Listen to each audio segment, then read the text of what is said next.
ওই আহারে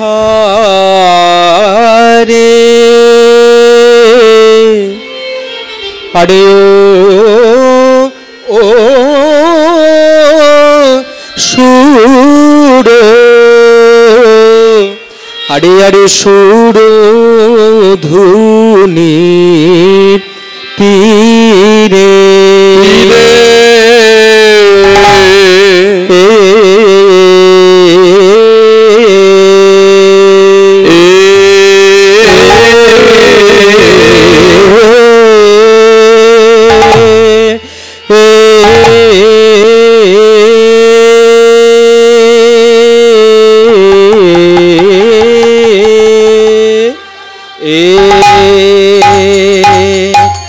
সুরধুনি তীরে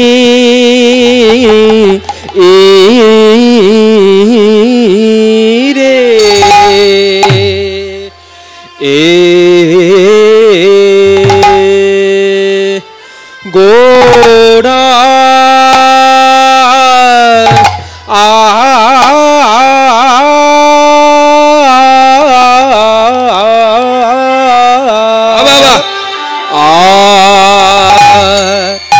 আমার গৌরাঙ্গ কি কিশোর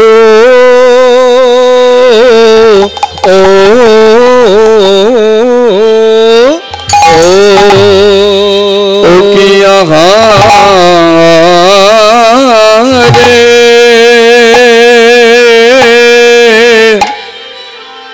আরে ও চুর আরে আরে কিবা সুর ধনি তীরে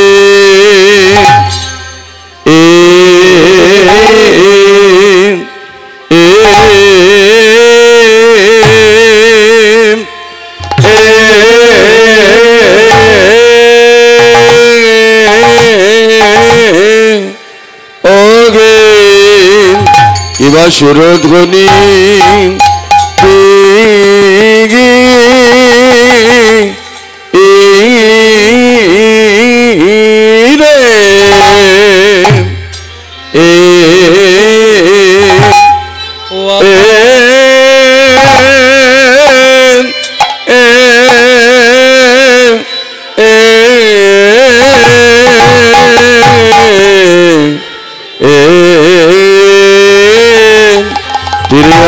গৌর কি সগ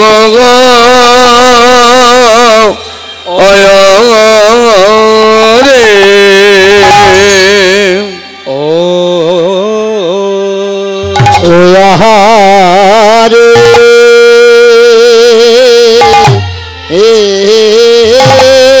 আরে আরে সুর সুরধ্বনির তীরে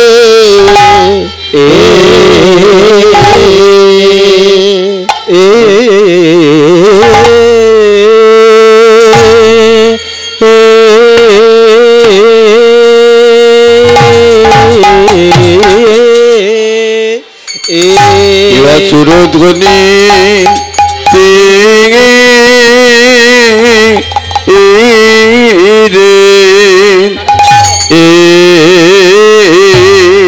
গোরা যাইতে হবে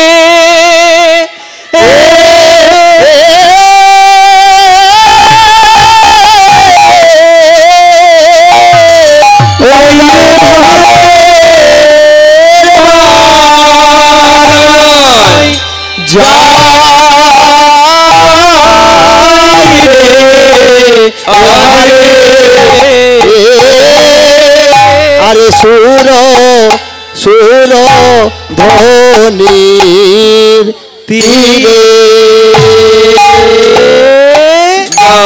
গাইতে লীলা পাগার যাইতে লীলার বলি আদি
সুর ধ্বনি রে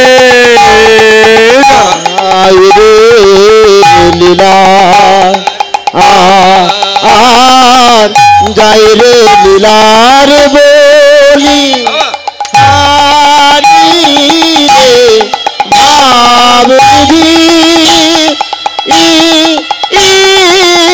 ভাবনি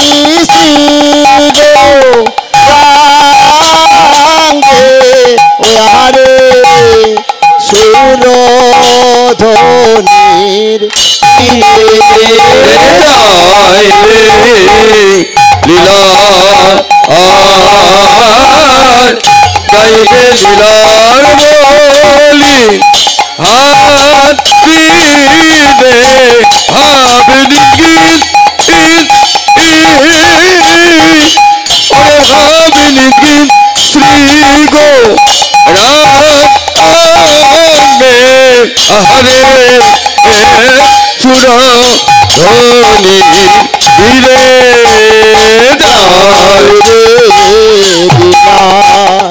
আর গায়ের লীলার বলি হারি রে ভাবনিধি ভাবনিধি শ্রী গো রাঙ্গে ওহারে সুরধনির দিনে লীলা আগার গাইবে লীলার বলি রে ভাবনি গীত ভাবনি গীত শ্রী গো রাগে আরে সুরধনি ধীরে লীলা আর গাইলে লীলার বলি হারি রে ভাবনিধি ভাবনিধি শ্রী গো রাগে আহারে সুরধনির তীরে গাইলে লীলা আগার গাইলে লীলার বলি হারি রে ভাবনি ভাবনি শ্রী গো রাগে আরে সুরধনি ধীরে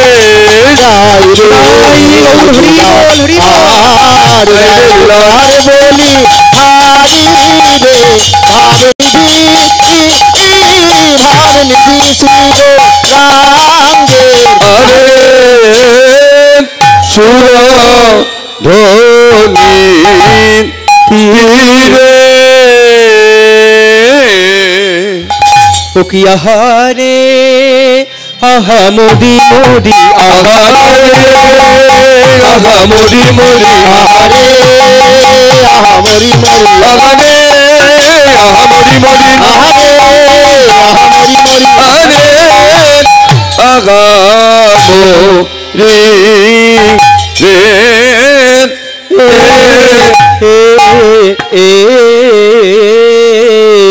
সচিনন্দন গোরা সচিনন্দন গোরা গোড়ার যাই রে ভাবে ও বালাই যাই রে সচিনন্দন গোরা সচিনন্দন গোরা গোরার আমার যাই রে ভাবে ও বালাই যাই রে আয়না গড়ি দেখে জাগো ও আমার আয়না গড়ি দেখে জাগো আমার ও গোরা চাঁদে আয়না গড়ি দেখে জাগো আমার ও গোরা চাঁদে আমার আমার ও গোরা চাঁদে আয়না গরি দেখে যাবো আমার আমার ও গোরা চাঁদে আয়না গরি দেখে যাবো আমার চাঁদে সচি নন্দন আমার আমার গৌরা লহ নাম কৃষ্ণ নাম মধুর নাম হরি নাম লহ নাম মধুর নাম হরি নাম লহ নাম কৃষ্ণ নাম মধুর নাম হরি নাম নাম কৃষ্ণ নাম মধুর নাম হরি নাম পথ চলিতে কথা বলিতে একবার লহরে কৃষ্ণ নাম চলিতে কথা বলিতে লহরে কৃষ্ণ নাম চলিতে কথা বলিতে একবার লহরে কৃষ্ণ নাম কলির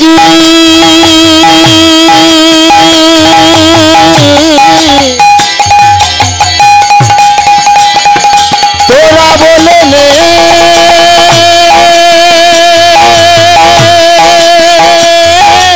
এই মধু মাখা হরি চলিতে কথা বলিতে লহরে কৃষ্ণ নাম চলিতে কথা বলিতে একবার লহরে কৃষ্ণ নাম লহ নাম কৃষ্ণ নাম হরি নাম মধুর লহ নাম কৃষ্ণ নাম হরি নাম মধুর নাম ও মাইরা বলছি আমাকে চিনতে পারছো তো? চিনতে পারছো না? পারছো না? পারছো? সত্যি বলছো? ভালো আছো সবাই? বাহ, যা গরম পড়েছে এই গরমে ভালো থাকা আশা করাটাও খুব মুশকিল। সেদ্ধ, হ্যাঁ, একেবারে আলু সেদ্ধর মতো সেদ্ধ হয়ে যাবে সবাই। আজকে আমরা কীর্তন শুনতে বসেছি, তো কীর্তন তো শুধু শোনা নয়, একটু সেবা করতে হবে তো নাকি? রাধারানীর কৃপা এখনই হয়ে যেতে পারে, তা কি করলে কৃপা হবে? সবাই মিলে একটু যদি উলুধ্বনি করো। এই তো লহ নাম কৃষ্ণ নাম হরি নাম মধুর নাম লহ নাম কৃষ্ণ নাম হরি নাম মধুর নাম লহ নাম কৃষ্ণ নাম মধুর নাম অবিরাম ভবে আসিয়া ভাবে ভাসিয়া একবার লহরে কৃষ্ণ নাম ভাবে আসিয়া ভাবে ভাসিয়া একবার লহরে কৃষ্ণ নাম আসিয়া ভাবে ভাসিয়া একবার লহরে কৃষ্ণ নাম আসিয়া ভাবে ভাসিয়া একবার লহরে কৃষ্ণ নাম লহ নাম কৃষ্ণ নাম হরি নাম মধুর নাম কৃষ্ণ নাম হরি নাম মধুর নাম লহ নাম কৃষ্ণ নাম মধুর নাম অবিরাম প্রতি নিঃশ্বাসে দৃঢ় বিশ্বাসে একবার লহরে কৃষ্ণ নাম বিশ্বাসে দৃঢ় বিশ্বাসে একবার লহরে কৃষ্ণ নাম কলির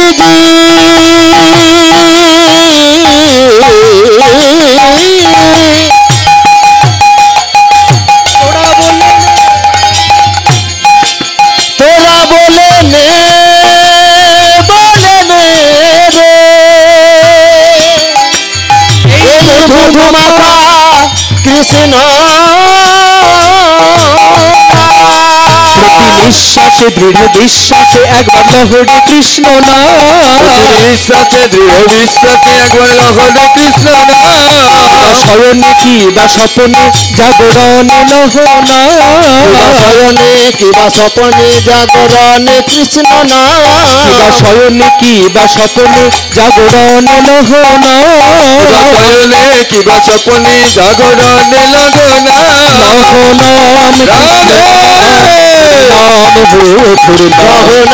কৃষ্ণ নাম মধুর নাম নাম কৃষ্ণ নাম মধুর নাম হরি নাম নাম কৃষ্ণ নাম মধুর নাম কৃষ্ণের লীলা মাধুর্য তোমরা শুনতে বসেছ। সকাল থেকে ভগবানের লীলা কীর্তন শুরু হয়েছে। কৃষ্ণের যতেক খেলা সর্বোত্তম নরলীলা, নরবপু তাহার স্বরূপ, গোপবেশ ও বেণুকর নবকৈশোর নটবর, নরলীলাই হয় অনুরূপ। ভগবান শ্রীকৃষ্ণ আমাদের বাংলার মাটিতে গৌরাঙ্গ অবতারে এসেছেন। গৌরাঙ্গ মহাপ্রভু হয়ে আমাদের বাংলায় তিনি কীর্তন বিলিয়েছেন। এই যে কীর্তন তোমরা শুনছো, এই কীর্তন হচ্ছে স্বয়ং মহাপ্রভুর সম্পদ। মহাপ্রভু যদি না আসতেন তাহলে আমরা কীর্তন গাইতেও পারতাম না, কীর্তন শুনতেও পারতাম না। এই জন্য পদাবলিতে বলা হয়েছে যে যদি গৌরাঙ্গ না হইতো কেমনে হইতো, কেমনে ধরিতাম দে, শ্রীরাধার মহিমা প্রেম রসসীমা জগতে জানাতোকে। গৌরাঙ্গ মহাপ্রভু যদি না আসতেন আমরা কিন্তু ভক্তি রস সমৃদ্ধ হতেও পারতাম না, রাধা গোবিন্দের লীলা সম্পর্কেও কিছু জানতে পারতাম না। তবে রাধা গোবিন্দের লীলা তো জানিয়েছেন গৌরাঙ্গ মহাপ্রভু, কিন্তু গৌরাঙ্গ মহাপ্রভু আসবার সঙ্গে সঙ্গে এই নাম প্রেম বিতরণের দায়িত্ব যার ওপর দিয়েছেন তার বাড়ি কোথায় জানো? মানে প্রেম সৃষ্টি করেছেন গৌরাঙ্গ মহাপ্রভু, কিন্তু সেই প্রেম বিতরণ করবার দায়িত্ব যার ওপর দিয়েছেন তার বাড়ি হচ্ছে আমি যেখান থেকে আসছি। আমার বাড়ি যেখানে, আমার বাড়ির থেকে মোটামুটি ওই 12-14 কিলোমিটার রাস্তা তার বাড়ি। সে হচ্ছে পরম দয়াল পতিত পাবন নিতাই চাঁদ। সেই নিতাই চাঁদকে দাদার আসনে বসিয়ে দিলেন গৌরাঙ্গ মহাপ্রভু, আর দাদার আসনে বসিয়ে আদেশ করে দিলেন যে দাদা, অনেকে হয়তো মনে করবে যে নিমায়ের পথ অবলম্বন করা মানেই সন্ন্যাসী হয়ে যাওয়া, কেননা মহাপ্রভু আমাদের বাংলার মাটিতে জন্মেছেন, তিনি আমাদের বাংলায় লীলা করেছেন, আমাদের বাংলার মধ্যে তিনি বেঁচে ছিলেন, পৃথিবীতে তিনি বেঁচে ছিলেন 48 বছর। 48 বছর তিনি লীলা করেছেন। তার মধ্যে 24 বছর বয়সের শেষ মাঘ মাস তাহার শুক্লপক্ষে প্রভু করিলেন সন্ন্যাস। গৌরাঙ্গ মহাপ্রভু সন্ন্যাসী হয়ে গেলেন 24 বছর বয়সে। আচ্ছা মায়েরা, তোমরা কারা কারা গৌরাঙ্গ মহাপ্রভুর মা হতে চাও একবার হাত তোলো তো দেখি। মহাপ্রভুর মা কারা কারা হতে চাও একবার হাত তোলো। বিপদে পড়লো সব। মহাপ্রভু মা হতে চাও? খুব সাবধান, কেন জানো? মহাপ্রভুর মা হওয়া কিন্তু অত সোজা নয়, মুখের কথা নয়। মহাপ্রভুর মা হতে গেলে অনেক কষ্ট সহ্য করতে হবে। তার কারণ মহাপ্রভুর মায়ের নাম কি গো? কি নাম মহাপ্রভুর মায়ের নাম? কি? সচিমাতা। সচিমাতা হচ্ছে মহাপ্রভুর মায়ের নাম। তাহলে সচিমা যে মহাপ্রভুর মায়ের নাম, মহাপ্রভুর মা সচিমা হয়েছিলেন ঠিকই, কিন্তু সচিমাকে কত কষ্ট সহ্য করতে হয়েছিল জানো মায়েরা? এক এক করে মহাপ্রভু আবির্ভাব হওয়ার আগে 8 জন কন্যা সন্তান সচিমার মারা যায়। 8 জন, এক এক করে 8 জন কন্যা সন্তান মারা যায়। তারপর বড় ছেলে বিশ্বরূপ, সে বিশ্বরূপ 12 বছর বয়সে সন্ন্যাসী হয়ে চলে যায়। তারপরে একমাত্র আদরের ছেলে নিমাই, সেও কিনা 24 বছর বয়সে বলেছে সন্ন্যাসী হব। কাজেই মহাপ্রভুর মা যদি হতে চাও, এইরকম তীব্র বিরহ বেদনা মনের মধ্যে যদি সহ্য করতে পারো, যদি শক্তি থাকে, তবে গৌরাঙ্গ মহাপ্রভুর মা হওয়ার চেষ্টা করো, না হলে গৌরাঙ্গ মহাপ্রভু মা হতে যেও না। হরি বল। যে কোনো মহাপুরুষ। এই জন্য মহাপ্রভু বলে দিলেন যে যারা নিমাইকে ভালোবেসেছে তারা সবাই কিন্তু সন্ন্যাসী হয়ে চলে গেছে। কাজে নিতাই চাঁদকে গৌরাঙ্গ মহাপ্রভু আদেশ করলেন যে দাদা, তুমি যখন ওই সংসারের মধ্যে থেকেছ, আজকে আমি সন্ন্যাসী হচ্ছি, আমার সঙ্গে তুমিও যদি সন্ন্যাসী হয়ে যাও, তাহলে সাধারণ মানুষের মনে হবে যে নিমাইয়ের পথ অবলম্বন করা মানেই সন্ন্যাসী হয়ে চলে যাওয়া। কাজেই তুমি সংসারের মধ্যে থাকো, সংসারের মধ্যে থেকে তুমি সংসারের মানুষকে নাম প্রেমের মধ্যে বিলীন করে দাও। নাম প্রেম তুমি সংসারের মানুষদেরকে বিতরণ করো। এই জন্য নিতাই চাঁদ আমাদের বড় সৌভাগ্য যে নিতাই চাঁদ কলিযুগের মাটিতে পরম দাতা, প্রেম দাতা, পরম দয়াল নিতাই চাঁদ তিনি সকল মানুষকে বলেছেন যে একবার দুটি বাহু তুলে গৌর হরি বলে তোরা যদি আমার কাছে আসতে পারিস, আমি বিনামূল্যে তোদেরকে বিক্রয় করে দেব। তো সেই গৌরাঙ্গ মহাপ্রভু। তো তার আগে আজকে যে উত্তরগোষ্ঠ লীলা আমরা শুনবো, সেই উত্তরগোষ্ঠ লীলা আমাদের ভগবান শ্রীকৃষ্ণের ঘরে ফেরার লীলা। তোমরা সকাল থেকেই লীলা শুনেছ। রসোদ্গার লীলা, প্রথমেই রস উদ্গার, মানে পূর্বরাগ অতিক্রমে যত রস হয় তাহার উদ্গার কইলে তারে রসোদ্গার কয়। অর্থাৎ পূর্বরাগ লীলাকে যদি আরো গভীরভাবে বিটিয়ে দেখা হয়, গভীরভাবে যদি খতিয়ে দেখা হয়, তাহলে তার ভেতর থেকে যে রসের সৃষ্টি হয় সেইটা হচ্ছে রসোদ্গার। আর রসোদ্গারের পরে তোমরা শুনেছ গোষ্ঠ। গোষ্ঠ মানে ভগবান শ্রীকৃষ্ণ বাড়ি থেকে গোচারণে বেরোলেন। তাহলে বাড়ি থেকে যে গোচারণে বেরোলেন খেলা খেলবার জন্যে, তাহলে আমরা যে যেদিন থেকে আমরা জন্মেছি, ভগবান শ্রীকৃষ্ণ যে গোচারণে বেরিয়েছেন, তিনি যেদিন থেকে গোচারণে বেরিয়েছেন সেই দিন থেকে তার খেলা শুরু হয়েছে। ঠিক সেই রকমই আমাদের জীবনেও কিন্তু গোষ্ঠলীলা শুরু হয়েছে। কবে জানো? আমরা যেদিন থেকে জন্মেছি সেই দিন থেকে, যেদিন থেকে আমরা মাতৃগর্ভ থেকে ভূমিষ্ঠ হয়েছি সেই দিন থেকে আমাদের জীবনেও কিন্তু গোষ্ঠলীলা শুরু হয়েছে। আর এই গোষ্ঠলীলা শেষ হবে কবে? এই যে আজকে তোমরা উত্তর গোষ্ঠলীলা শুনছো, এর মধ্যে আর একটা লীলা হয়েছে, রাধারানীর সূর্য পূজার ছলনায় গোবিন্দের সঙ্গে মিলন, এই একটা লীলা হয়েছে। কিন্তু এর পরে এখন আমরা যে লীলাটা শুনছি সেটা হচ্ছে উত্তর গোষ্ঠলীলা, অর্থাৎ ভগবান কি করে বাড়ি ফিরছেন, গোচারণ থেকে এবার বাড়ি ফিরছেন। তো সেই লীলার কথা আমরা আজকে শুনতে বসেছি। চলো, গৌরচন্দ্রিকায় বলা হচ্ছে, সুরধ্বনির তীরে আমার গৌর কিশোর, আমার গৌর কিশোর, সহচর মেলি গোড়া আনন্দে বিভোর। গোড়ায় আমার সহচর মেলি গোড়া, দেখো দেখো আনন্দে বিভোর। সুরধ্বনির তীরে আমার গৌর কিশোর, গৌর কিশোর, সহচর মেলি গোড়া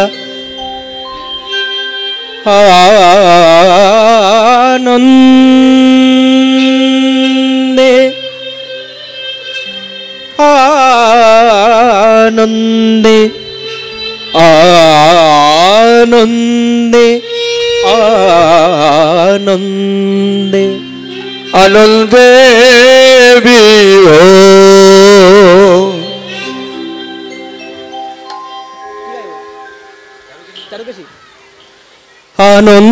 আনন্দে বিভোর, আনন্দে বিভোর, আনন্দে বিভোর, আনন্দে বিভোর। গোরা ঘোড়া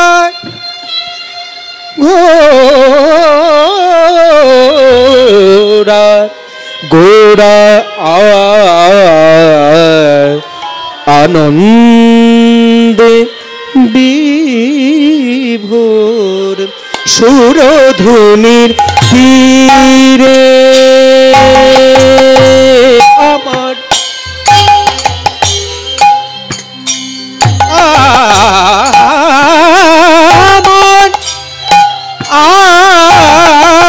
আমার গোড়া আমার গোড়া আনন্দে বিভোর,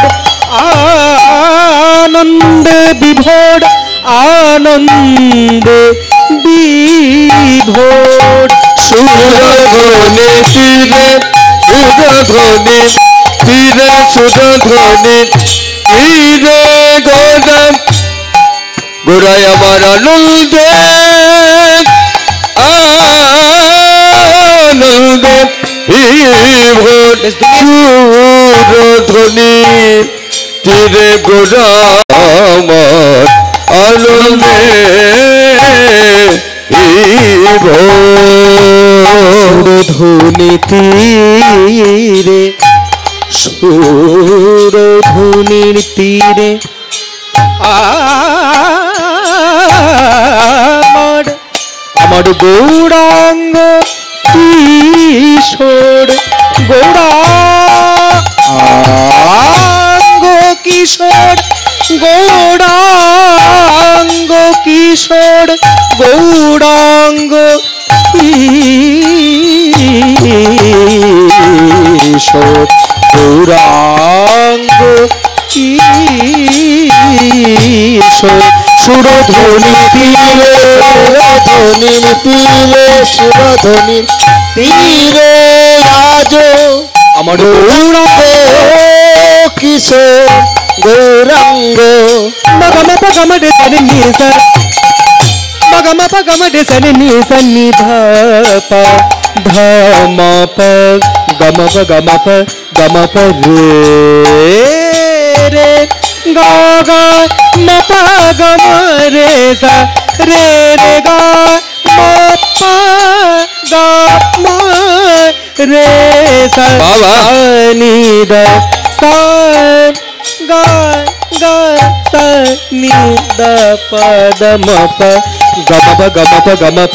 গম প মা মা গা ম প রে রে ধা সা সুরধ্বনি তীরে সুরধ্বনি তীরে সুরধ্বনি তীরে আজ আমার গৌরব গৌরব গৌর কিশোর গৌর ও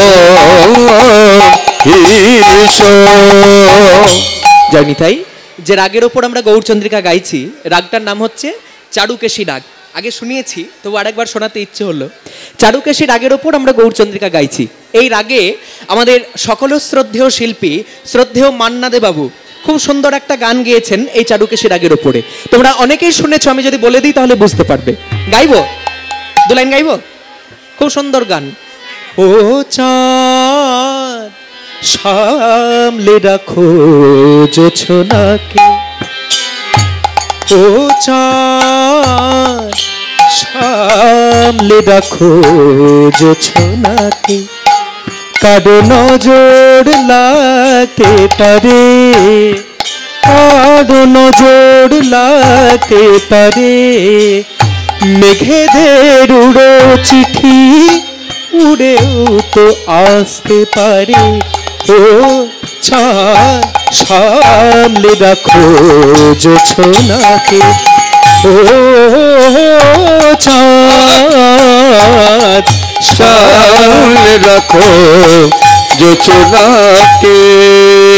আবার এই রাগে আমার গুরুজি পণ্ডিত অজয় চক্রবর্তী, ওনার কাছে শেখা একটা নজরুল গীতি এই চারুকেশী রাগের উপরে। যদি কণ্ঠ দাও আমি তোমার গাহি গান, যদি কণ্ঠ দাও, যদি দৃষ্টি দাও আমি নয়ন ভরি, যদি দৃষ্টি দাও আমি নয়ন ভরি, করি অমৃত রূপ সুধা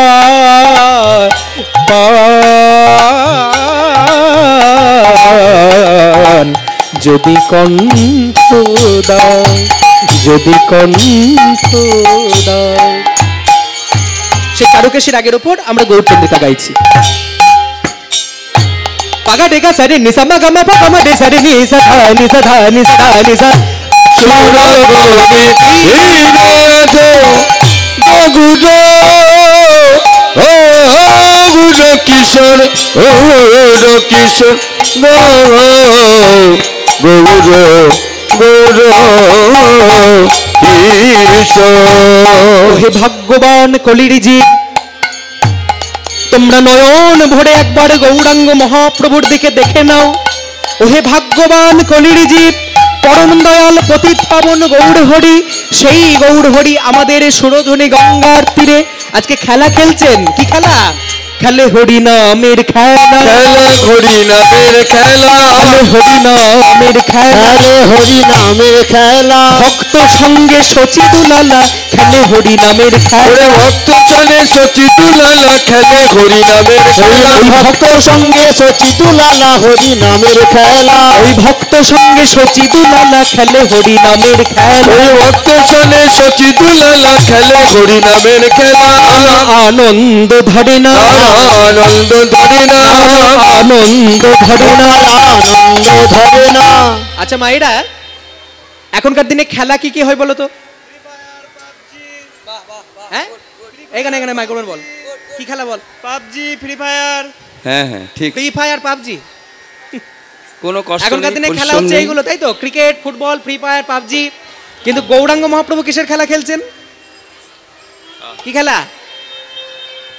দেখো বাংলার পাঁচের মতো মুখ করে বসে থাকবে না, এমন ভাবে বসে আছে দেখো। কেন বাংলা পাঁচের মতো মুখ করে বসে থাকলে হবে? কীর্তন গাইতে মনে হবে? কি খেলা খেলছে? হরি নামের খেলা। তো সেই খেলার নিয়ম কি? নিয়ম খেলা কি? নিয়মটা কি? খেলে বাহু তোলা আর হরি বলা, হরি নামের খেলা। বাহু তোলা আর হরি বলা, হরি নামের খেলা। বাহু তোলা আর হরি বলা, হরি নামের খেলা। বাহু তোলা আর হরি বলা, হরি নামের খেলা। হরি হরি হরি বলা, হরি নামের খেলা। হরি গলি গলি বলা, হরি নামের খেলা। হরি হরি হরি বলা, হরি নামের খেলা। হরি হরি হরি বলা, হরি নামের খেলা। ভক্ত সঙ্গে শচী দুলালা, হরি নামের খেলা। ভক্ত চলে শচী দুলালা, হরি নামের খেলা। রেখা সারি নিশা মা গামা পা গামা রেখা নিশা নি পা ধনি নিশা ধা ধনি নিশা ধা ধনি নিশা সা সা সা।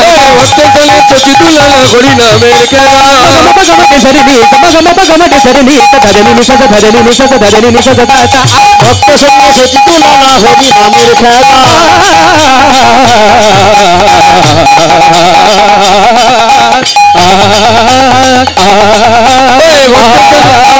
ভক্ত চলে শচী দুলালা, হরি নামের খেলা।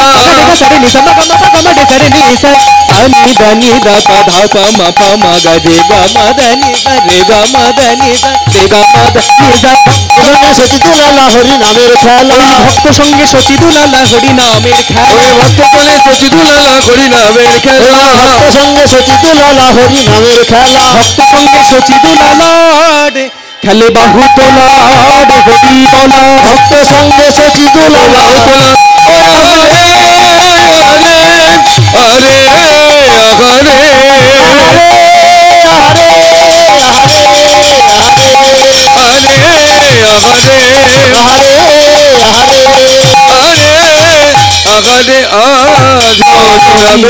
খেলা। সুর ধুনির তীরে আমার গৌর কিশোর সহচর মিলি গোড়া আনন্দে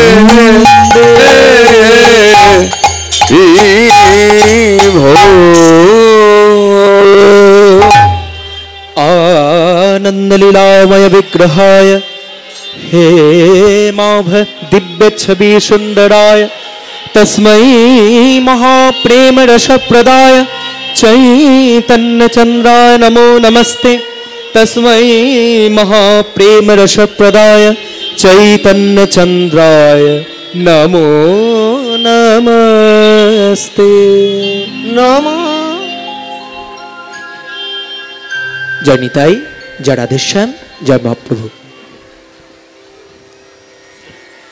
ভক্তগণ সঙ্গে চৈতন্য মহাপ্রভু আজকে হরিনামের খেলায় মাতোয়ারা হয়েছেন। এই যে লীলা প্রারম্ভে শ্লোকটা বর্ণনা করলাম, আনন্দ লীলাময় বিগ্রহায় হে মাভ দিব্য ছবি সুন্দরায় তস্मै মহাপ্রেম রসপ্রদায় চৈতন্য চন্দ্রায় নমো নমস্তে।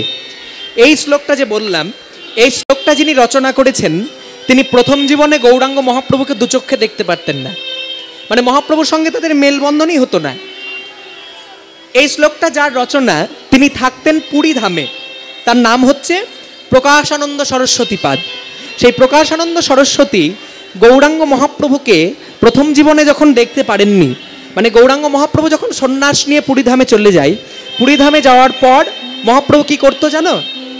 ওই জগন্নাথ মন্দিরের সামনে, আচ্ছা বলো তো মায়েরা, পুরী ধামের পুরী কারা কারা গেছো? একবার হাত তোলো তো দেখি, পুরী কারা গেছো? বাহ, অনেকে গেছে দেখছি। আর বাকি যারা আছো তারা কেউ যাওনি? গেছো না যাওনি? গেছো? আচ্ছা পুরীতে আমরা কাকে দেখতে যাই গো? হ্যাঁ, পুরীতে কাকে দেখতে যাই? জগন্নাথ দেখতে যাই। আমি ভাবলাম মনে হয় সেলফি তুলতে যাও সমুদ্রে। এখনকার দিনে বেশিরভাগ মানুষের পুরীধাম যাওয়ার মানে কি বলতো? এখনকার দিনে বেশিরভাগ মানুষের পুরীধাম যাওয়া মানে ওই জগন্নাথ টগন্নাথ যা আছে থাক, ও পরে দেখা যাবে, পরে দেখা যাবে। আগে সমুদ্রের তীরে গিয়ে নেংটি মেরে সমুদ্রের জলে ঝাঁপ দিয়ে দাও, সমুদ্রের জলে একেবারে ঝাঁপ দাও, তারপর ওই গোল ভাবে ঘিরে ক্যামেরাম্যানকে দিয়ে বাবা কত রকম স্টাইল, এইরকম এরকম, মানে আজ অব্দি আমি দেখলাম না কাউকে সোজা ভাবে ছবি তুলতে। সোজাভাবে ছবি তুলতে কাউকে দেখি নাই। ওই ফোনটাকে নিয়ে সবসময় এদিকে, একটা চোখ টেরা, একটা চোখ বাঁকা, এই হচ্ছে স্টাইল, পোজ। এটা পোজ নাকি? পোজ এটা?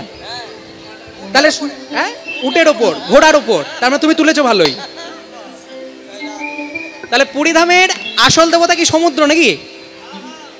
সমুদ্র নয়, জগন্নাথ। পুরীধামের আসল দেবতাকে জগন্নাথ স্বামী নয়ন পথগামী ভবতু মে। ঠিক বললাম না ভুল বললাম? ঠিক বললাম। তাহলে পুরীধামের আসল দেবতা হচ্ছে জগন্নাথ দেব। এই জগন্নাথ দেব হচ্ছে সাক্ষাৎ ভগবান শ্রীকৃষ্ণের দ্বিতীয় স্বরূপ। যারা জগন্নাথ দর্শন করেছো তারা জেনে রাখবে যে জগন্নাথকে দর্শন করা মানেই হচ্ছে সাক্ষাৎ ভগবান শ্রীকৃষ্ণের দ্বিতীয় স্বরূপকে দর্শন করা। কেন? জগন্নাথের মধ্যে কি এমন বিষয় আছে যে জগন্নাথকে কৃষ্ণের দ্বিতীয় স্বরূপ বলা হয়? ভগবান শ্রীকৃষ্ণ যখন জরাব্যাধের হাতে মৃত্যুবরণ করেছিলেন, মানে কৃষ্ণ ভগবান, কিন্তু ভগবান হলেও ওই প্রকৃতির নিয়ম অনুসারে তিনি যেহেতু মানব দেহ ধারণ করেছেন, সুতরাং তাকে মৃত্যুবরণ কিন্তু করতেই হবে। তাহলে কৃষ্ণ যখন মৃত্যুবরণ করলেন, কার হাতে মৃত্যুবরণ করলেন? জরাব্যাধের হাতে। তাহলে জরাব্যাধের হাতে যে কৃষ্ণ মৃত্যুবরণ করলেন, যখন জরাব্যাধের হাতে মৃত্যুবরণ করেছেন, তখন ওই কৃষ্ণের দেহটা পোড়ানো হয়েছিল, সনাতন ধর্ম অনুযায়ী পোড়াতে হবে। এবার পোড়ানো হয়েছিল কিসে? চন্দন কাঠে। কে পুড়িয়েছিল? অর্জুন। অর্জুন যখন চন্দন কাঠে পুড়িয়ে দিলেন, সেই দেহটা পোড়ানোর পর দেখবে মানব দেহকে যখন চিতার আগুনে পোড়ানো হয়, পোড়াতে পোড়াতে পোড়াতে পোড়াতে সব জায়গা পুড়ে যায়, কিন্তু একটা জায়গা পোড়ে না। কি বলতো? নাভিকুণ্ড। তাহলে মানব দেহের যেমন নাভিকুণ্ডটা পোড়ে না, ঠিক সেরকম ভগবান শ্রীকৃষ্ণকে যখন চিতার আগুনে পোড়ানো হলো, চন্দন কাঠে চিতায়, সব কিছু পুড়ে গেল, কিন্তু শুধুমাত্র ওই নাভিকুণ্ডটা পুড়ল না। সেই নাভিকুণ্ডটা ছিল কোথায়? সেই নাভিকুণ্ডটা চিতার মধ্যে যখন অর্জুন দেখতে পেলেন, তাকে কি করলেন? একটা লাল কাপড়ে বেঁধে আরব সাগরে ভাসিয়ে দিলেন। আর লাল কাপড় দিয়ে বেঁধে যখন আরব সাগরে ভাসিয়ে দিলেন, সেই আরব সাগর থেকে ভাসতে ভাসতে ভাসতে ভাসতে ভাসতে ভাসতে ওই নাভিকুণ্ডটা এলো কোথায়? পুরীধামে, বঙ্গোপসাগরে। আর বঙ্গোপসাগরে যখন পুরীধামে সেই নাভিকুণ্ডটা এলো, তখন সেই সময় পুরীধামের রাজা যিনি ছিলেন, তিনি হচ্ছেন ইন্দ্রদুম্ন। পুরীর রাজার নাম ইন্দ্রদুম্ন। সেই ইন্দ্রদুম্ন রাজা স্বপ্নাদেশ পেল। কি স্বপ্নাদেশ? না, তোমার এই সমুদ্রের তীরে, তোমার রাজ্যের সমুদ্রের তীরে আমার নাভিকুণ্ড ভাসতে ভাসতে এসেছে, তুমি তাকে নিয়ে এসে ওই তোমার মন্দিরের মধ্যে প্রতিষ্ঠা করো। এবার যখন এরকম স্বপ্নাদেশ পেলেন, এবার ইন্দ্রদুম্ন মনে মনে চিন্তা করছে যে আমি এখন মন্দির পাবো কোথায়? ভগবান তো আমায় আদেশ দিয়ে দিলেন নাভিকুণ্ড এনে মন্দিরে প্রতিষ্ঠা করার, তাহলে আমি এখন মন্দির কোথায় পাবো? আর নাভিকুণ্ডই বা কোথায় পাবো? রথ ছেড়ে দিলেন সমুদ্রের তীরে। এবার যখন রথে করে যাচ্ছে, রথে যখন যাচ্ছেন, যেতে যেতে যেতে যেতে হঠাৎ কি হলো জানো? ওই রথের চাকাটা একটা পাথরের চক্রের মধ্যে বালির ওপর আটকে গেল। আর যখন বালির ওপরে ওই রথের চাকাটা আটকে গেছে, তখন রথের চাকা আটকাতে আটকাতে হঠাৎ করে ইন্দ্রদুম্নের মনে চমকে গেল, কি আমি রথ নিয়ে সমুদ্রের তীরে যাচ্ছি, কই কই আমার রথের চাকা কোনোদিন আজ অব্দি আটকে যায়নি, আজকে হঠাৎ আটকালো কেন? তাহলে কি নিশ্চয়ই সমুদ্রের তীরে কিছুতে আটকেছে, আমাকে একবার নেমে দেখতে হবে। সারথীকে যখন বললেন, এই সারথী, তুমি গিয়ে আমার রথের চাকাটা পরীক্ষা করে দেখো কিসে আটকালো, কোনোদিন তো আমার রথের চাকা আটকাই না, আজকে আমার রথের চাকা আটকে গেল কেন? এবার সারথী যখন নিচে নেমেছে, নিচে নেমে দেখতে পেল যে রথের চাকাটা একটা পাথরের চক্রের মধ্যে আটকে গেছে। মহারাজ, এই রথের চাকা পাথরের চক্রের মধ্যে আটকেছে, এখন এই রথের চাকাকে পাথরের চক্র থেকে সরিয়ে দিতে হবে, তবেই যদি রথ যায়। এবার যখন ইন্দ্রদুম্ন রথ থেকে নামলো, রথ থেকে নেমে ইন্দ্রদুম্ন কি করলো? ওই পাথরের চাকা থেকে, যে পাথরের যে চক্রটাতে রথের চাকাটা আটকে গেছিল, সেই চক্রটাকে আস্তে আস্তে খোদাই করে দেখতে আরম্ভ করলো যে চক্রের ভেতরে কি আছে। এবার আস্তে আস্তে যখন খুঁড়তে আরম্ভ করেছে, শোনো মায়েরা, আজকে পুরীধামে গিয়ে তোমরা যে মন্দির দেখতে পাও, আজকে পুরীতে গিয়ে তোমরা যে মন্দির দেখো, জগন্নাথ দেবের যে মন্দির, ওই জগন্নাথ দেবের মন্দিরের চূড়ার ওপরে যে এক নীল চক্র বর্তমান, দেখেছো? চক্রটার নাম হচ্ছে সুদর্শন। ওই জগন্নাথের মন্দিরের ওপরে, চূড়ার ওপরে নীল রঙের একটা চক্র দেখা যায়, যেটাতে ধ্বজা বাঁধা হয়। তো সেই চক্রটার মধ্যে ভগবানের ওই ইচ্ছায় ইন্দ্রদুম্নের রথের চাকাটা আটকে গেছিল।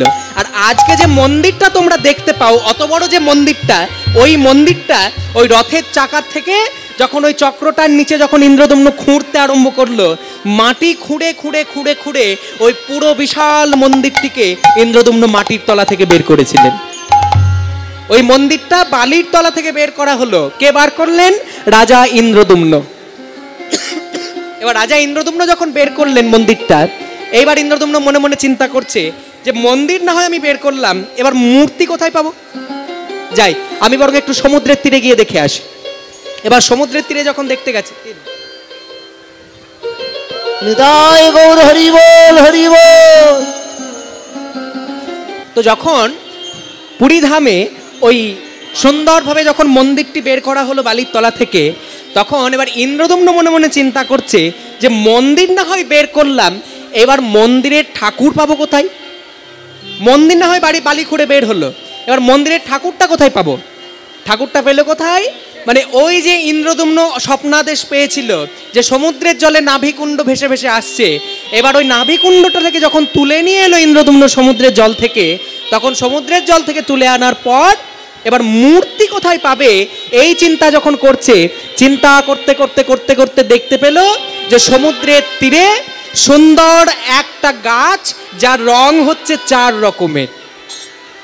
একটাই গাছ কিন্তু 4টে ডাল, 4 রঙের। 4 রঙের এক গাছ আসিয়া দাঁড়ালো, 4 রঙের এক গাছ আসিয়া দাঁড়ালো, 4 রঙের এক গাছ আসিয়া দাঁড়ালো, 4 রঙের এক গাছ আসিয়া দাঁড়ালো।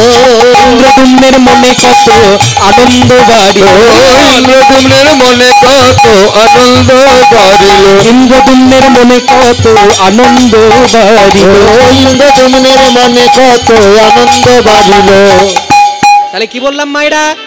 একটাই গাছ কিন্তু তার রং হচ্ছে 4 রকম, 4টে ডালে। জগন্নাথ দেবের মন্দিরে আমরা কটা মূর্তি দেখি? আচ্ছা, যারা জগন্নাথ দর্শন করেছো বলো তো, জগন্নাথের মন্দিরে কটা মূর্তি? 3টে। ভালো করে লক্ষ্য করেছো? কটা মূর্তি? 3টে মূর্তি নয় কিন্তু, জগন্নাথের মন্দিরে 4টে মূর্তি আছে, 4টে। কি কি? জগন্নাথ, বলভদ্র, সুভদ্রা আর সুদর্শন। ওই সুদর্শনটা মূর্তি আকারে নেই, স্তম্ভ আকারে জগন্নাথ দেবের পাশে আছেন। হ্যাঁ, ওইটা হচ্ছে সুদর্শন। তাহলে জগন্নাথের মন্দিরে 4টে বিগ্রহ। মনে থাকবে কটা বিগ্রহ? 4টে। এবার থেকে যখন জগন্নাথ মন্দির যাবে তখন 4টে বিগ্রহ দর্শন করে তবে প্রণাম করবে, 3টে বিগ্রহ দেখে প্রণাম করো না। হ্যাঁ, আমার কথাটা মনে মনে করবে যে আসলে শুনেছিলাম 4টে বিগ্রহ, মিলিয়ে দেখি সত্যি না মিথ্যে। তো ওই যে জগন্নাথ মন্দিরে 4টে গাছ, একটাই গাছ 4 রঙের যখন ভেসে এলো, এবার ইন্দ্রদুম্ন মনে মনে চিন্তা করছে যে গাছ না হয় ভেসে এলো, এবার মূর্তিটা বানাবে কে? মূর্তিকে তৈরি করবে, আমি তো পারবো না। তখন মূর্তি বানানোর জন্য একজন নেমে এলো স্বর্গ থেকে। সে কে? কে জানো? বৃদ্ধ শিল্পীর বেশে বিশ্বকর্মা যে আসিল, বৃদ্ধ শিল্পীর বেশে বিশ্বকর্মা যে আসিল, শিল্পীর বেশে বিশ্বকর্মা যে আসিল, বৃদ্ধ শিল্পীর বেশে বিশ্বকর্মা যে আসিল।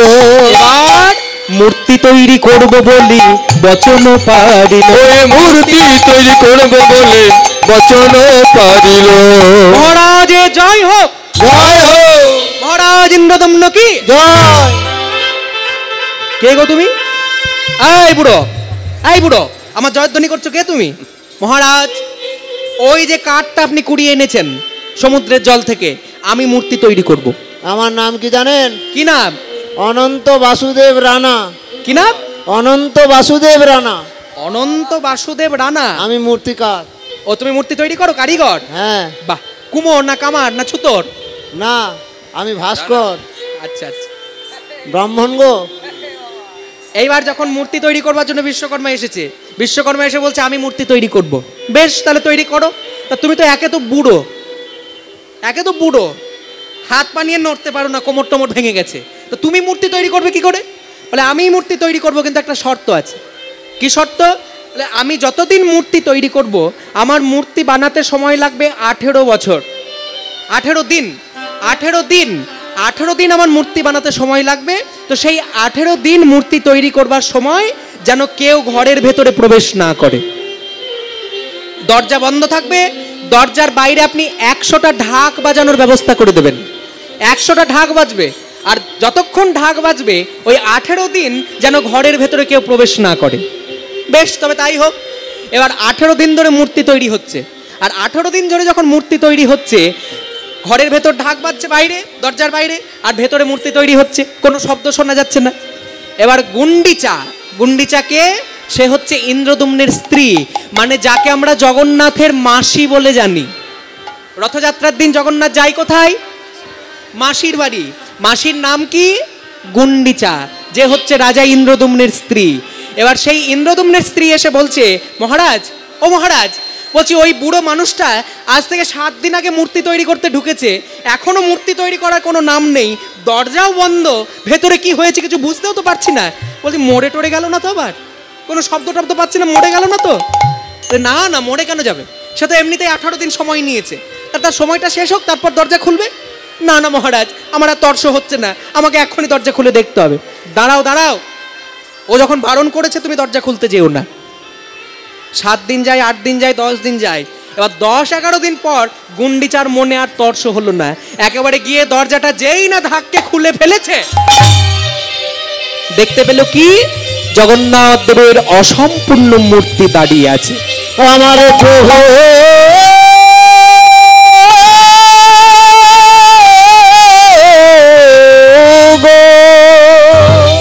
ও মায়েরা,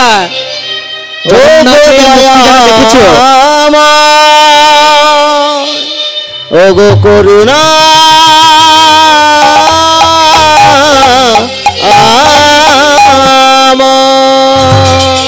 জগন্নাথের মূর্তি যারা দেখেছো তারা বুঝতে পারবে যে জগন্নাথ দেবের হাত নেই, জগন্নাথ দেবের পা নেই। যদিও পা হাত লাগানো হয় সেটা যেদিন স্বর্ণবেশ হয় সেই দিন, সেটা বছরে 1 দিনের জন্যে, কিন্তু সারা বছর কিন্তু জগন্নাথ হাত দিয়েও খাই না আর পা দিয়ে হেঁটেও বেড়াই না। এই জন্য আমরা তাকে বলি কি বলি? হাত নেই তাই ঠুঁটো জগন্নাথ। কিন্তু জগন্নাথ দেবের চোখের পলক পড়ে না কেন জানো? তার কারণ জগন্নাথ দেব সর্বদাই চোখ খুলে রাখেন, ভক্তের দিকে নয়ন মেলে রাখেন, সারা বৎসর সারাক্ষণ দিন রাত সব সময় যেন ভক্তরা আমার কাছে এসে বিরাজ করতে পারে। তাই ভগবানের অপর নাম হচ্ছে অনিমেষ, তার ঘুম নেই। তা ওই যে জগন্নাথের অসম্পূর্ণ মূর্তি, ওই যে অসম্পূর্ণ মূর্তিটা তোমরা দেখতে পেলে, ওই অসম্পূর্ণ মূর্তিটা এখনো পর্যন্ত জগন্নাথ দেবের মন্দিরে বিরাজ করে।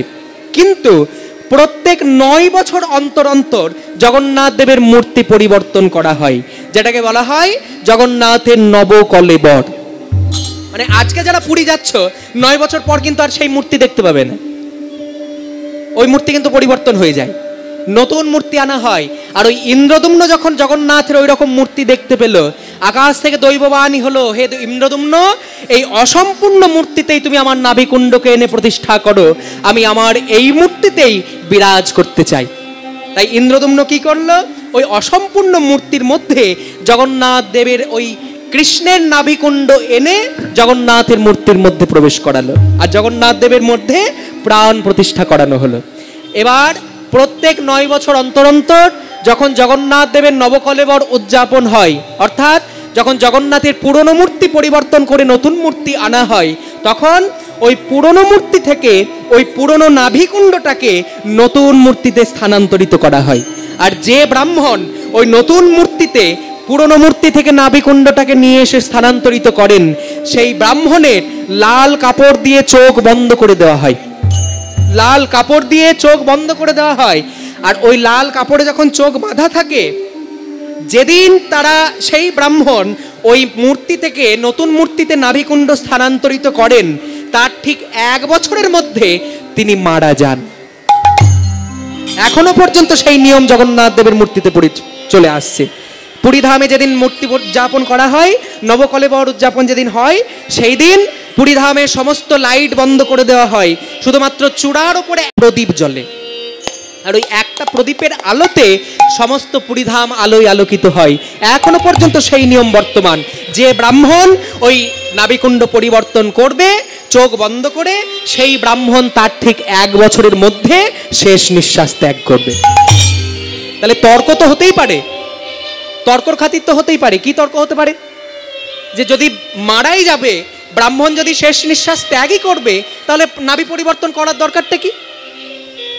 কিন্তু এই তর্কের মধ্যে গেলে ঈশ্বরকে কোনোদিন পাওয়া যায় না। এই জন্য বলে তর্কে মেলাই বস্তু, নাকি?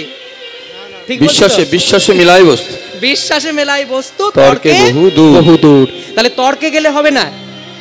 ভগবানকে তুমি যদি একটা জল মনে করো, জলকে তুমি যদি একটা বাটির মধ্যে রাখো, তাহলে জল বাটির আকার ধারণ করবে।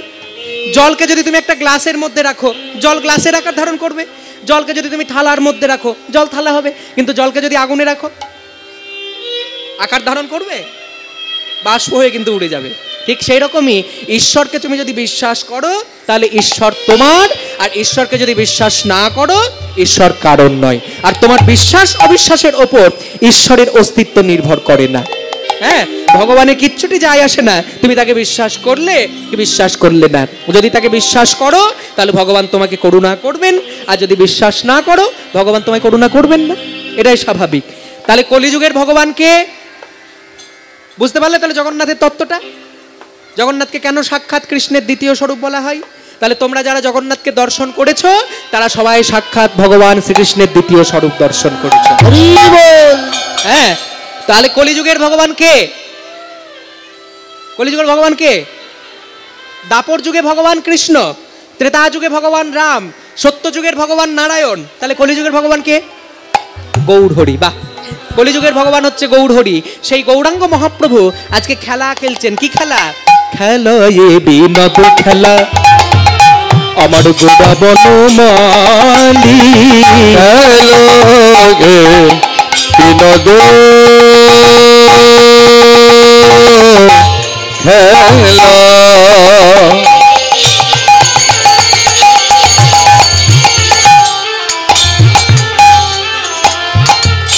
আমার গোড়া বন মালি,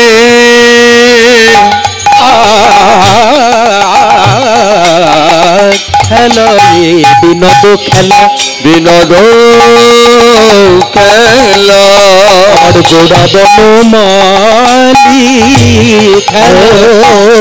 খেলা বিনোদ খেলা আমার গোরা বনমালী।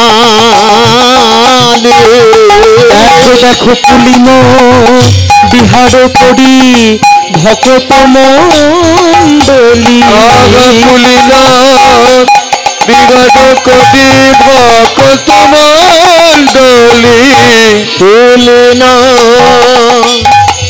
বিহার করি আমার ভকত মণ্ডলী। দেখো হরি নামের খেলা খেলে গোরা, হরি নামের খেলা খেলে গোরা, হরি নামের খেলা খেলে গোরা, হরি নামের খেলা খেলে গোরা। কি বলেছিলাম খেলার নিয়ম? আস্তে একটু কম দিও সাউন্ডটা। খেলার নিয়ম কি বলেছিলাম? ওই দেখো আবার ভুলে গেছি। মানে কেউ কেউ দিচ্ছে, ওই ভয়ে ভয়ে হাতটা উঠছে। হ্যাঁ,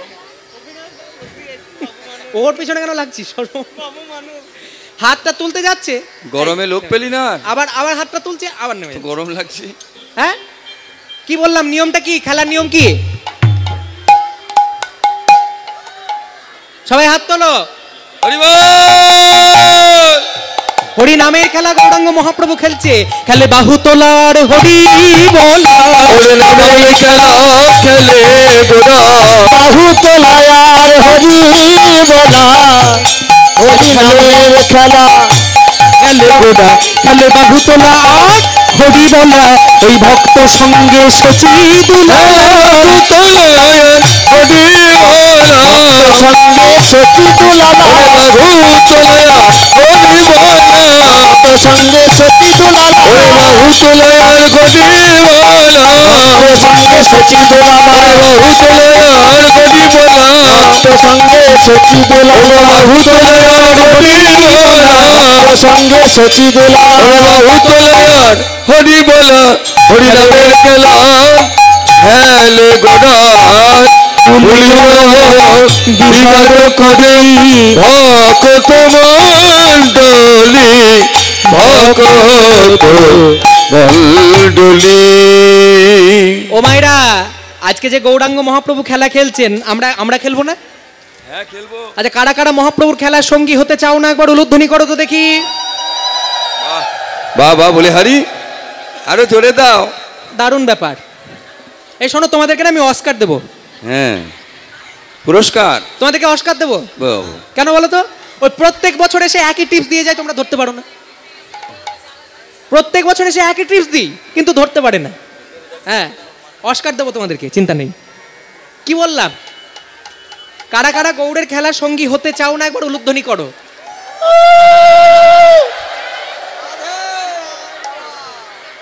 বাবা বলি হারি, সত্যি অস্কারটা দিতে হবে দেখছি।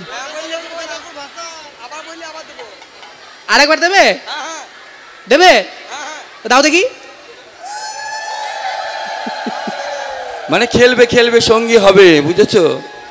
নাটা শুনতে পাচ্ছে না। তাহলে সঙ্গী হবে তো নাকি? হবে? আমার সঙ্গে গাও দেখি। ভজ শ্রীকৃষ্ণ কহ শ্রীকৃষ্ণ লহ শ্রীকৃষ্ণের নাম রে ভজ শ্রীকৃষ্ণ।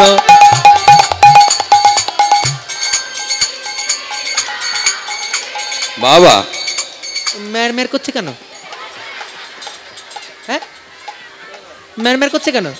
প্রত্যেক বছর একই ঘটনা। ভজ শ্রীকৃষ্ণ কহ শ্রী, এটা নাম হচ্ছে, এরকম ম্যারম্যার করছে। জোরে গাও, উচ্চ স্বরে গাও। ভজ শ্রীকৃষ্ণ কহ শ্রীকৃষ্ণ লহ শ্রীকৃষ্ণের নাম রে গাও। বাবা বলে হারি, আরে জোরে জোরে। সবাই গাইছে, কিন্তু পিছনের ভক্তগুলো হচ্ছে সব থেকে মহা ফাঁকিবাজ। ওইদিকে যে মায়েরা বসে আছে সব ফাঁকিবাজের দল। এই একদম একদম পিছনে সবগুলো, কেউ বাকি নেই। বলি এবার সামনের গুলো বন্ধ থাকবে, পিছনে যারা আছে তারা গাও। যে জনা শ্রীকৃষ্ণ ভজে সে হয় আমার প্রাণ রে। গাও।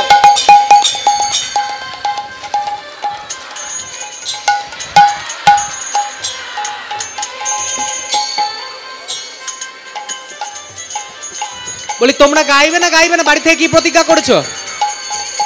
বাড়ি থেকে কি প্রতিজ্ঞা করে এসছো নাকি যে গাইবো না? পিছনে যারা আছে কেউ গাইবে না? গানটা ভালো লাগে? ভালো লাগে? কি হলো? ওই দুজন বলছে হ্যাঁ, বাকি সব মাথা নড়াচ্ছে না, মানে ভালো লাগে না নাকি? গানটা ভালো লাগে? সত্যি বলছো? সিরিয়ালের দিব্যি?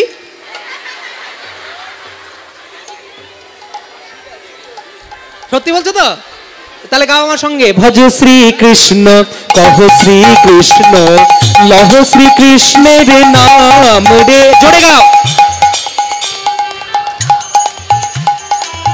ওদিকে হাত তোলো, সবাই হাত তোলো। যে জনা শ্রীকৃষ্ণ ভজে সে হয় আমার প্রাণ রে। গাও।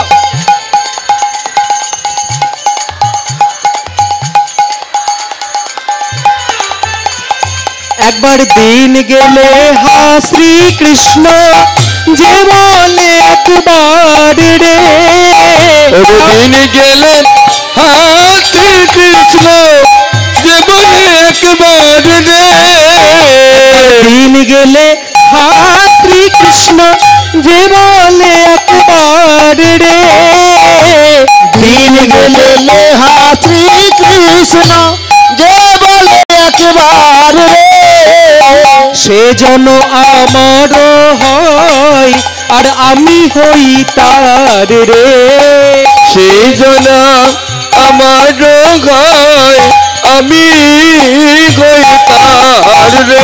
শ্রীকৃষ্ণ কহ শ্রীকৃষ্ণ লভ শ্রীকৃষ্ণের নাম রে। ভজ শ্রীকৃষ্ণ কহ শ্রীকৃষ্ণ লহ শ্রীকৃষ্ণের নাম রে। যে জনা শ্রীকৃষ্ণ ভজে আমার প্রাণ রে। শ্রীকৃষ্ণ ভজে সে হয় আমার প্রাণ রে। জন শ্রীকৃষ্ণ ভজে সে হয় আমার প্রাণ রে।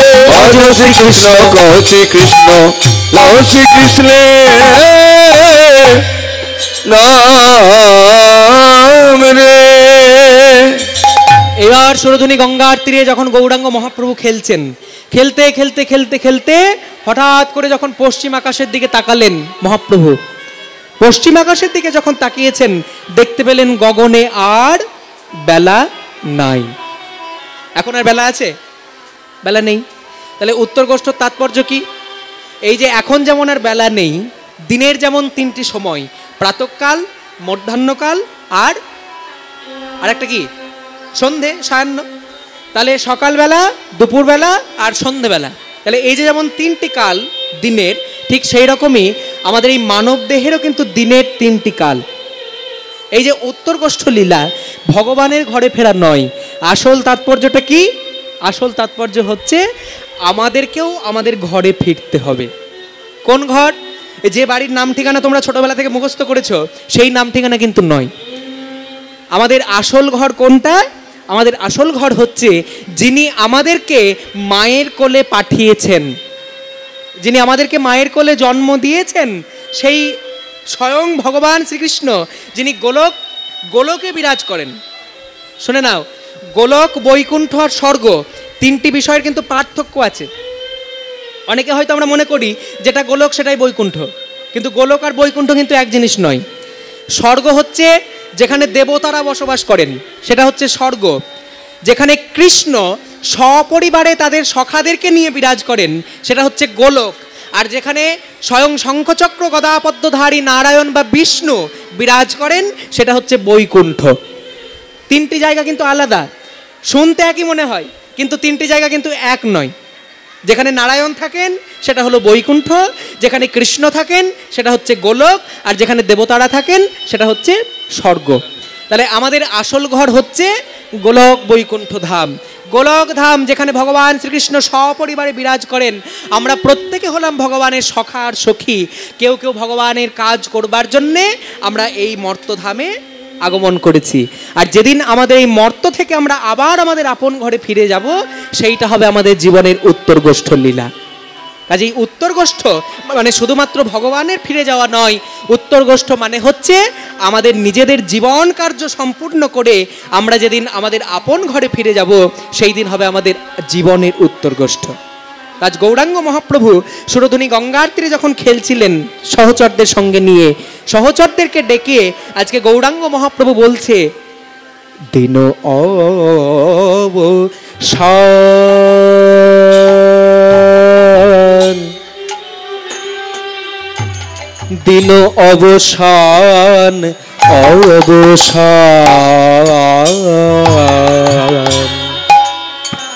দিন অবসান, অবসান, দিন অবসান হেরে প্রভু আমার গৃহেতে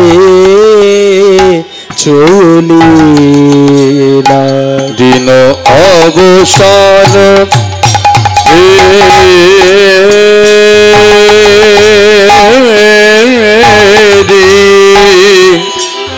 প্রভু আমার গৃহেতে চলিলা। হরি গদাধর, এই শ্রীবাস, প্রভু কিছু বলছেন? শোনো নরহরি, এই দেখো সারাদিন আমরা সুরধুনী গঙ্গার তীরে খেলেছি। সেই কখন মা আমাদেরকে খেলা থেকে পাঠিয়েছেন বাড়িতে, বাড়ির থেকে পাঠিয়েছেন সুরধুনী গঙ্গার তীরে। নরহরি, এই যে আমরা খেলা খেলছি, একবার পশ্চিম আকাশে চেয়ে দেখো। হ্যাঁ দেখো না, একবার পশ্চিম আকাশের দিকে চেয়ে দেখো, গগনে আর বেলা নাই। এবার আমাদেরকে ঘরে ফিরে যেতে হবে। মায়ের কথা মনে পড়ছে তো? মা সেই কখন থেকে আমাদেরকে পাঠিয়ে দিয়ে বসে আছেন অপেক্ষা করে। এবার তো মায়েদের কাছে আমাদেরকে ফিরতে হবে। দিন অবসান, অবসান,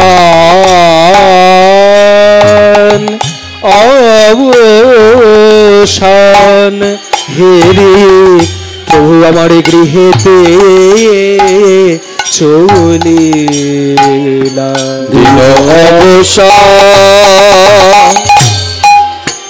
আমার গোরা গোরা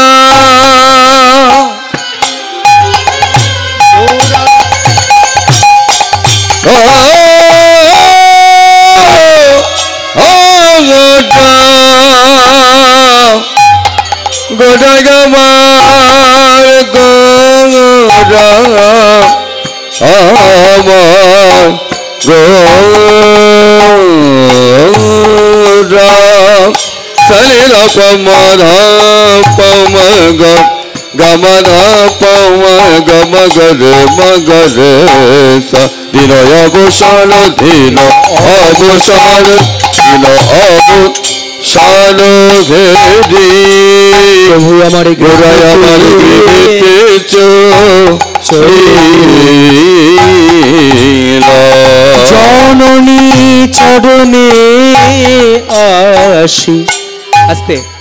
যখন মহাপ্রভু বাড়ি ফিরলেন, গোষ্ঠে খেলতে গেছেন, এবার গোষ্ঠ থেকে খেলে যখন বাড়ি ফিরছেন বিকেলবেলা সন্ধেবেলা, কি করলো জানো? প্রথমেই যখন বাড়ি ফিরলো, বাড়ি ফিরে এসেই আগে মায়ের চরণে একটা প্রণাম করেছে।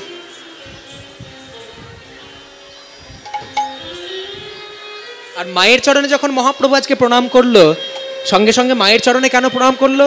তার কারণ মায়ের চরণে প্রণাম করে আজকে গৌরাঙ্গ মহাপ্রভু শিক্ষা দিচ্ছেন জগতের মানুষকে যে হে কলির জীব, তোমরা মায়ের কাছে প্রণাম করো। কখন? যখন তোমরা বাড়ি থেকে কোনো শুভ কাজ করবার জন্য বেরিয়ে যাবে, আবার বাড়ি ফিরে এসে যখন শুভ কাজ করবার জন্য বেরোবে, তখন একবার মা বাবার চরণে প্রণাম করো। আবার যখন সেই শুভ কাজটা সম্পূর্ণ করে বাড়ি ফিরবে, তখন ফিরে এসে একবার মা বাবার চরণে প্রণাম করো। হ্যাঁ, এই জন্য বলছে কি, জননী চরণে আসি প্রভু আমার প্রণাম করিলা, প্রণাম করিলা, প্রণাম প্রণাম করিলা। জননীর চরণে আসি প্রণাম করিলা, প্রণাম করিলা, প্রভু আমার প্রণাম করিলা। মায়ের চরণে যখন মহাপ্রভু প্রণাম করেছে, কি বললো জানো? আমায় এই আশীর্বাদ করো মা, আমায় এই আশীর্বাদ করো মা গো, আমায় এই আশীর্বাদ। জয় তাই ভক্তমণ্ডলী, ভক্তিমতী মায়েরা, আজকে গৌরাঙ্গ মহাপ্রভু যে শুধু আশীর্বাদ চাইছেন তা নয়, আমিও আজকে তোমাদের কাছে আশীর্বাদ চাইছি। আমায় এই আশীর্বাদ করো মা গো, এই আশীর্বাদ করো মা গো। কৃষ্ণ কৃষ্ণ বলে কাঁদতে পারি, এই আশীর্বাদ করো মা। যেন কৃষ্ণ বলে কাঁদতে পারি, এই আশীর্বাদ করো মা গো। নামের খেলা, নামের খেলা, নামের খেলা, হরি নামের খেলা খেলতে পারি, এই আশীর্বাদ করো মা গো। হরি নামের খেলা খেলতে পারি, এই আশীর্বাদ করো মা। কৃষ্ণ কৃষ্ণ বলে কাঁদতে পারি, শুধু এ জন্মে নয় জন্মে জন্মে, কৃষ্ণ কৃষ্ণ বলে কাঁদতে পারি, জন্মে নয় জন্মে জন্মে, কৃষ্ণ বলে কাঁদতে পারি, জন্মে নয় জন্মে জন্মে, কৃষ্ণ বলে কাঁদতে পারি, জন্মে নয় জন্মে জন্মে, কৃষ্ণ বলে যেন কাঁদতে পারি, জন্মে নয় জন্মে জন্মে, কৃষ্ণ বলে কাঁদতে পারি। করো মা গো, জননীর চরণে আসি প্রণাম করিলা, প্রণাম করিলা, প্রণাম করিলা। করিলা। এবার যখন সচী মায়ের চরণে এসে প্রণাম করলো গৌরাঙ্গ মহাপ্রভু, প্রভু যখন মায়ের চরণে এসে প্রণাম করেছে, সঙ্গে সঙ্গে কি হলো জানো? সচী মা যেই না নিমাইকে কাছে পেয়েছে সারাদিন পর, এই নিমাই, নিমাই আয় আয় বাবা, আমার কোলে আয়। এবার নিমাইকে যখন কোলে নিয়েছে সচী মা, গায়ে যখন হাত বুলিয়েছে, যেই না স্পর্শ করেছে হাতে, সঙ্গে সঙ্গে সচী মা চমকে গেল। এ কি? এই নিমাই, নিমাই তোর এত সুন্দর কাঁচা সোনার অঙ্গে, দেখি দেখি ঘোর ঘোর। সচিমা চমকে গেল। চমকে গিয়ে কি বলছে জানো? সচিমা যখন চমকে গেছে, কেন চমকে গেল? তার কারণ যখনই গায়ে হাত দিয়েছে, হাতে যেই না হাতটা ঠেকিয়েছে নিমাইয়ের গায়ে, অমনি কি দেখলো? ধূলি ধূসরিত অঙ্গ, প্রভুর গদ গদ ভাস, ধূসরিত অঙ্গ প্রভুর আমার, গদ গদ গান, ধূলি ধূসরিত অঙ্গ, ধূলি ধূসরিত অঙ্গ, অঙ্গ গদ গদ ভাস। গমপা গমপা গমপা গম গরে সারে নি সমাম, পমপা গমপা গম গরে সারে নি সমাম, নিসা গমপা গারে সনি দপ, গারে সনি দপ, পমপা মপা গমপা গম গরে সা, পমপা গম গরে সারে নি সমাম। ধূলি ধূসরিত অঙ্গ, প্রভুর গদ গদ ভাস, ধূলি ধূসরিত অঙ্গ প্রভুর আমার, গদ গদ ভাস। এতক্ষণ প্রথমে রাগটা যেটা গাইলাম সেটা হচ্ছে চারুকেশী, কিন্তু এখন যে রাগটার উপরে পদাবলীটা পড়লো সেই রাগটা কিন্তু আর চারুকেশী নেই, এই রাগটা হয়ে গেছে ভীম পলশ্রী। মানে এটাকে বলা হয় অনেক সময় ভীম পলাশী কিংবা ভীম পলশ্রী। গমপা গমপা গম গরে সা, পমপা গম গরে সা, পমপা গম গরে সা রে নি সা মামা, সা রে নি সা মামা, পমপা গমপা গারে সা নি দপা, মপা গমপা গম গরে সা। ভেবে দেখ মন কেউ কারো নয়। উত্তর গোষ্ঠীর একেবারে খুব গুরুত্বপূর্ণ গান, কিন্তু মানে উত্তর গোষ্ঠে যে কথা বলা হয়েছে সেই গানের সঙ্গে, কথার সঙ্গে এই গানটার অনেক মিল আছে। কেন? তুমি যার জন্য মরো ভেবে, বলো সে কি তোমার সঙ্গে যাবে? যার জন্য বড় ভেবে, সে কি তোমার সঙ্গে যাবে? এই সংসারে এলাম, সংসারে এসে মাকে ভালোবাসলাম, বাবাকে ভালোবাসলাম, মা বাবাকে ভালোবাসলাম, মা বাবা আদর দিয়ে বড় করলো, বড় করবার পর বিয়ে হলো, সন্তান সন্ততি হলো, তারপর দাদু ঠাকুমা হয়ে গেলে। কিন্তু এত কিছু যে করলে, দাদু ঠাকুমা হওয়ার পরে যে সংসারের মধ্যে এসে সুন্দরভাবে তোমার সংসারটাকে সাজিয়েছো, সেই সংসারটাকে সঙ্গে নিয়ে যেতে পারবে? পারবে না। কেন পারবে না? এত সুন্দরভাবে যে ঘর বানালে, মার্বেল পাথর টাইলস বসালে, এসি লাগালে, গরমে থাকতে পারো না বলে কোনোটা কি সঙ্গে যাবে? যার জন্য মরো ভেবে, সে কি তোমার সঙ্গে যাবে? সেই প্রেয়সী। আস্তে।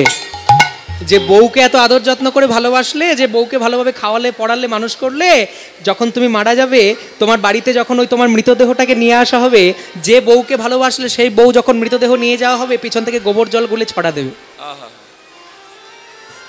যে বউকে ভালোবাসলাম সেই বউ যখন আমি মারা যাব, তখন পিছন থেকে গোবর জল গুলে ছড়িয়ে দেবে। কেন না? আমার মৃতদেহটা যে জায়গায় রাখা হয়েছিল সেই জায়গাটা নাকি অশুদ্ধ হয়ে গেছে।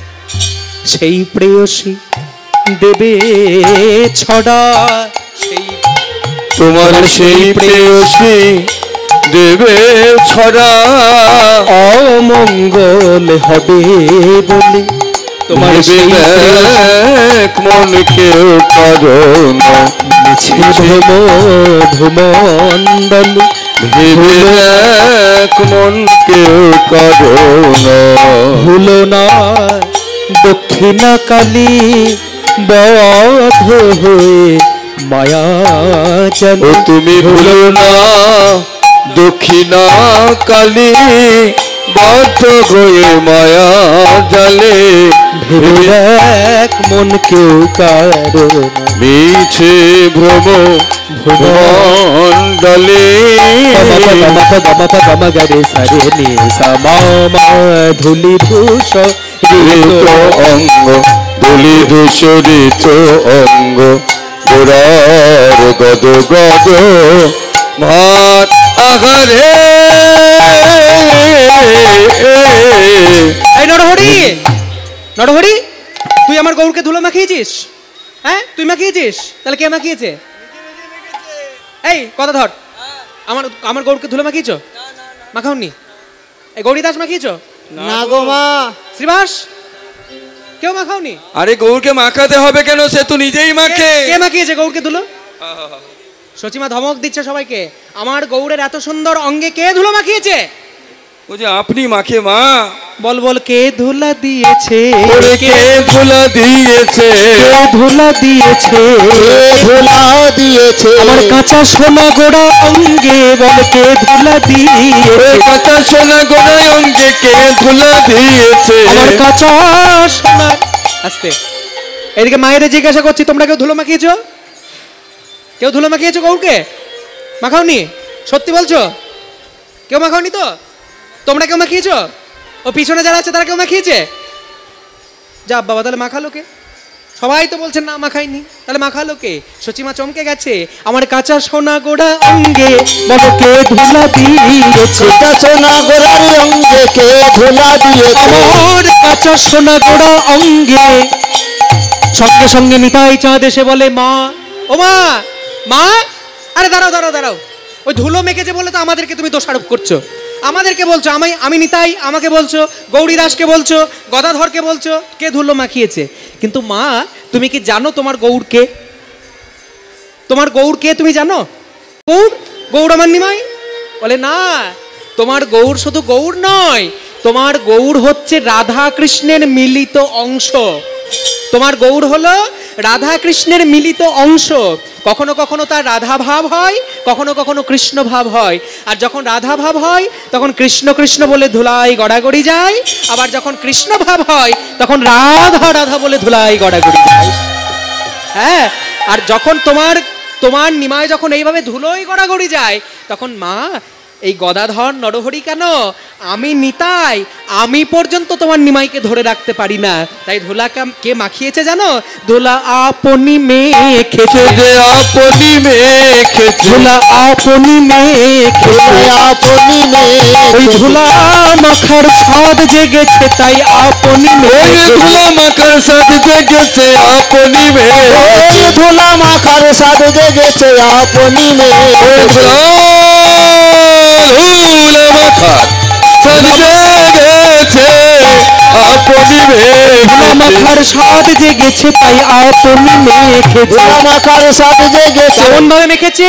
মুখে হরি হরি হরি বলে, ধুলা মাখার সাথে গড়ি গড়ি গড়ি বলে, ধুলা মাখার সাথে গড়ি গড়ি গড়ি বলে, ধুলা মাখার সাথে গড়ি গড়ি গড়ি বলে, ধুলা মাখার সাথে জেগেছে গড়ি গড়ি গড়ি বলে, ধুলা মাখার সাথে জেগেছে আপনি মেখেছে ভূষরিত অঙ্গ। গদ গদ বলি এরা ধাম হন পদ। আস্তে, এবার এত সুন্দর পদটা যিনি লিখলেন তার নাম হচ্ছে রাধামোহন দাস। রাধামোহন দাসের লেখা পদ। এই সমস্ত পদকর্তাদেরকে আর আমরা দেখতে পাবো? পাবো না। মনে করো চণ্ডীদাসের একটা পদ আমার খুব ভালো লাগলো, বা জয়দেবের একটা পদ আমার খুব ভালো লাগলো। এবার ওই পদ শোনার পরে, ভালো লাগার পরে আমি যদি মনে করি চণ্ডীদাসকে 100 টাকা দক্ষিণা দিয়ে আসবো, হবে? পারবে? চণ্ডীদাসের পদ আমার ভালো লেগেছে, আমি 100 টাকা দক্ষিণা দেবো, হবে? ও চণ্ডী ঠাকুর, তোমার পদ খুব ভালো লেগেছে গো, নাও 100 টাকা দক্ষিণা নাও। হবে না। তাহলে কি হবে? হবেটা কি?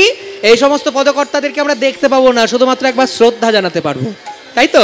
তাই পদকর্তারা যখন নাম করব, সবাই মিলে একবার জোড়হাত করে প্রণাম করো, সবাই প্রণাম করো। এরা ধামো হন পদ পদ কর তেহি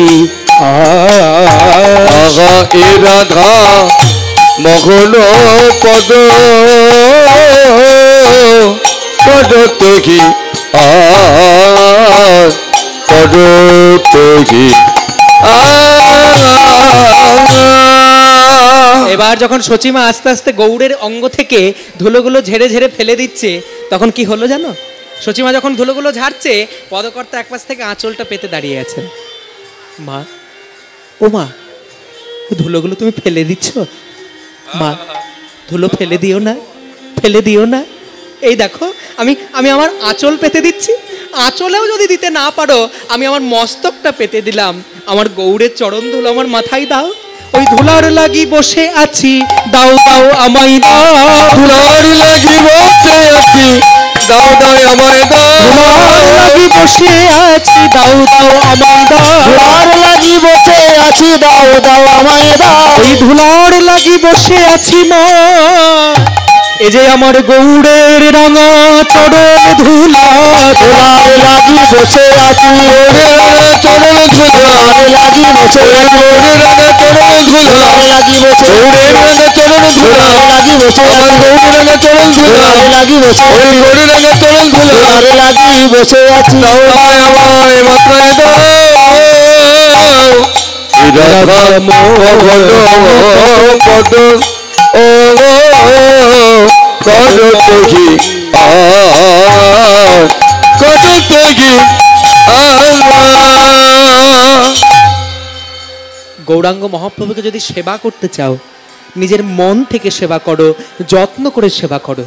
এমনভাবে যত্ন করো, মাকে আর স্ত্রীকে যতটা যত্ন করতে মানুষ ভালোবাসে, ভগবানকে যদি সেই রকমভাবে যত্ন করতে পারো, ভগবান কোনোদিনই তোমাদের ছেড়ে যাবেন না।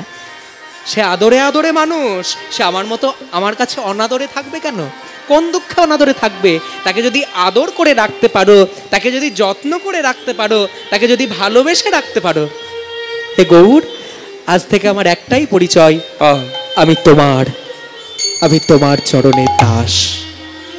এইভাবে যদি গৌড়কে সেবা করতে পারো, ওই যে গাইছেন না ভক্তমণ্ডলী, ভালি গোড়া চাঁদের আরতি বনি, কেন বাজছেন?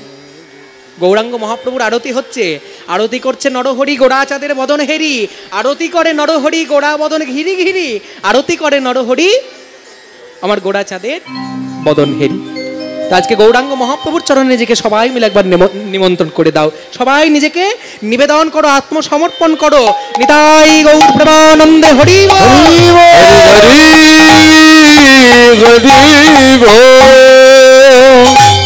বলে করো তোহি আসরে করো তোহি আসরে